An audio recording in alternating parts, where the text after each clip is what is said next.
This is Fred Beck from Fred Beck Fighting, proudly sponsored by Empire Fight Store. I'm joined in the pool today, or just outside the pool, by Faze Sensei. It's nice to see you again, mate, in person this time. How are you? Good, man. Nice to see you in person. I know, it's crazy. Here we are again. Last time we were talking, I was... It was on Zoom. It was on Zoom. I was actually leaving the gym. I was playing basketball that day. It was a regular gym, not the boxing gym. But yeah, it's nice to be here. Nice to be in London again. I never thought I'd have to say, 2 months ago, someone told me I'll be at a 5-star hotel. Obviously, I'm not staying here, but I'll be at a 5-star hotel interviewing Faze Sensei. I've been like, are you okay? Is everything all right for you? So it is quite crazy. But how have you been, though? How's this kind of time been for you in the last few weeks, the training-wise? It's been great. The training has been awesome. It feels good to be back in this kind of shape again. As you know, I haven't competed in years, so and just to be in the environment, to be around the other YouTubers, to be in a boxing event again is cool. I just commentated one. I know I cornered Tommy against Kenny last one, so I'm grateful to be a part of events like this. Certainly. Do they always put you in 5-star hotels like this, though? Yeah, the 5-star is always great. They always hook it up. Shout out to KSI for that. I mean, it's always a nice hookup. I'm glad to be out here. Usually I'm like, when I go out to do something like this, it's like I'm out so quickly. I don't get an opportunity. It's in and out, isn't it? Yeah, so today, I mean, the fact that I get to enjoy London with my fiance and my family is nice. Well, your fiance's over here with you? Yes, it's her first time out of the States, so she's here with me, so. She never left the States before?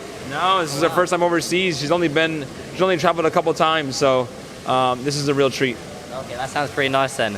And 5-star hotel, first time out of the States, can't go wrong.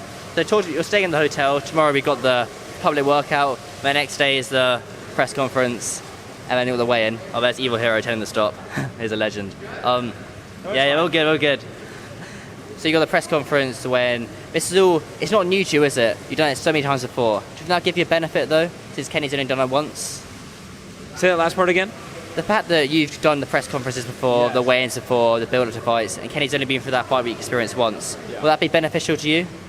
Yeah, I mean, it does help. Obviously, this isn't.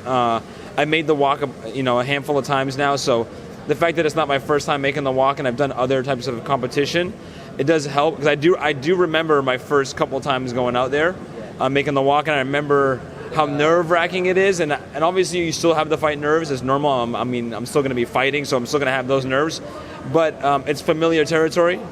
So that part of it is nice because I've been here before. It's not brand new. Yeah, I can understand where you're coming from there. How many?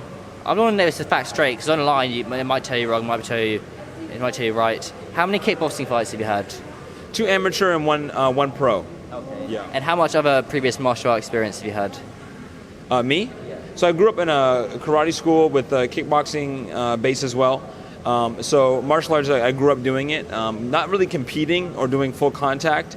It was more for personal practice and recreation and just learning the arts. But I took on to competing when I was in my early 20s. I started competing and trying different competitions of martial arts, MMA, kickboxing, as you know, and then obviously the boxing with Overt Flow. So how many MMA fights did you have?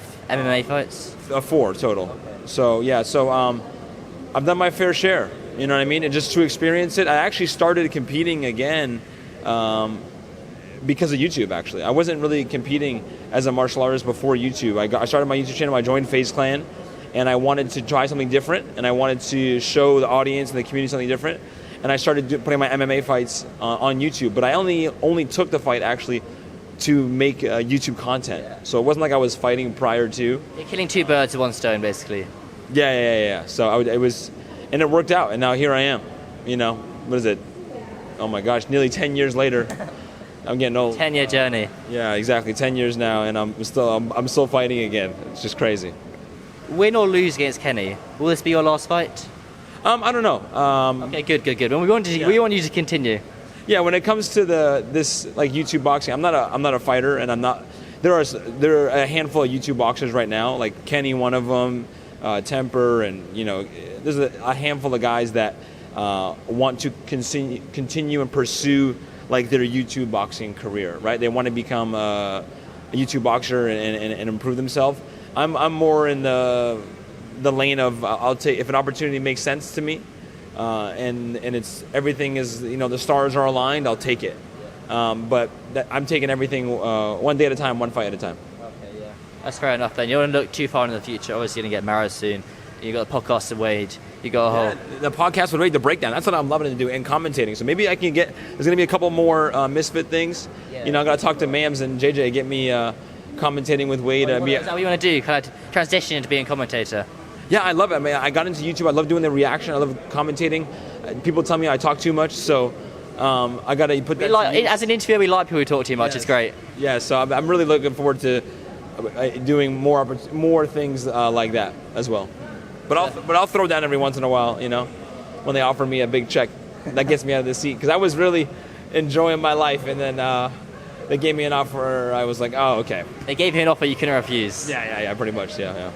But Wade is here. I should be seeing him later today. Will you be doing a podcast with Wade this week or maybe after the fight?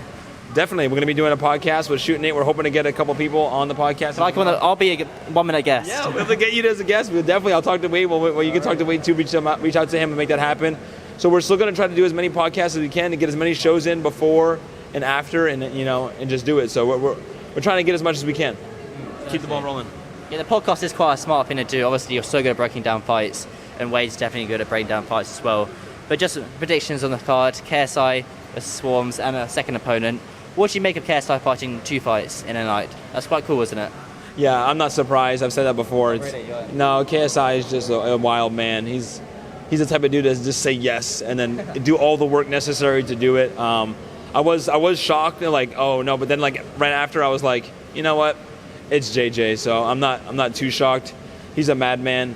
But I'm excited for Fusi and Deji, Temper and Slim. It's a great card, isn't it? Yeah, I mean, even as an analyst, YouTube analyst and creator, I'm excited about my fight and Kenny from the outside perspective looking in. There's a cool storyline with, obviously my relationship with Tommy and with Temper, and he wants his redemption. So as a fan of the community, I'm looking forward to our fight as well. So yeah, all great. What do you make of Wade Clemens saying that he wants to commentate and fight in a night? It's something that you might aim for, commentating previous on the undercard and then fighting a bit later in the night. Is that something you could beat him to it? I don't know. Wade's been itching. He's gone through his blood clot in his foot. He hasn't competed, so he has his itch is a little bit stronger to get out there. So maybe I'll just stick to the commentating on that night. I can only handle so much, but I'm not surprised. He can handle both. Yeah, it does sound rather exciting. But it's one more prediction: Deji versus Fuzi. How do you see that one playing out? That's a tough one. Fuzi obviously in incredible shape, and Deji's been making a lot of progress too. You never know. I mean, everyone can look at your past fights, but you're only as good as you currently are. So we don't know how they're gonna show up. It's a tough one because there's a lot of unknowns with this one. But I don't know. Fusi's the X factor here because we don't know what he's gonna be. We only saw his last fight against Slim. It was years ago. A lot of people can change from their first fight to their second fight. People are saying that I'm gonna walk through Kenny. I expect a much different Kenny. I was a lot different from my first fight to my second fight. A lot different, right? So. I don't know. It's just there's too many unknowns. Look at that. We just saw Kamaru Usman get knocked out in the last. It's crazy, isn't it? And Bob Britt as well. Fighting's crazy, man. You think it's gonna one way, then all of a sudden, boom, you're somewhere else. That's why everyone loves the sport so much. But you're probably gonna be sick of me by the end of the week. So I've been seeing you every single day. Probably get a phone call from me on Sunday saying, "Come on, let's do an interview. We'll do an interview after the fight." But thanks so much for your time. I'm sure I'll catch you fight week. Yes, sir. Of course. Nice. Appreciate you. That's great.